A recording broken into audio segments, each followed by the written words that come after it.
নারী হচ্ছে আওরাত, নারী হচ্ছে আড়ালের বস্তু, নারী হচ্ছে লুকিয়ে থাকার বস্তু।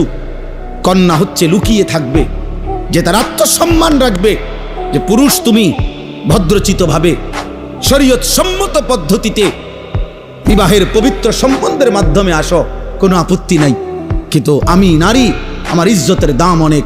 এজন্য আমরা কিতাবে পড়ছি, যেই মেয়ে বেপর্দা, যেই মহিলা বেপর্দা, ছেলেরা আমার এই কথাটা মনে রাখো বাবা, সবাইরে বলি, যেই মহিলা বেপর্দা, যেই মেয়ে বেপর্দা, আল্লাহর কসম সে নিজেকে একদম সস্তা কম দামি পণ্য হিসাবেই বাজারে তুলে দিছে।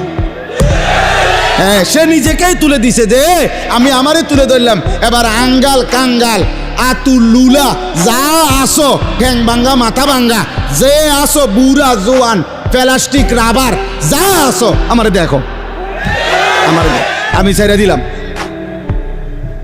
সে নিজেকে মূলত লাঞ্ছিত করে, সে নিজেই নিজেকে ছোট করে ফেলে। তুমি তো তোমার দাম কমাই লাইলা, তুমি তো তোমার নিজের দাম কমাই দিলা।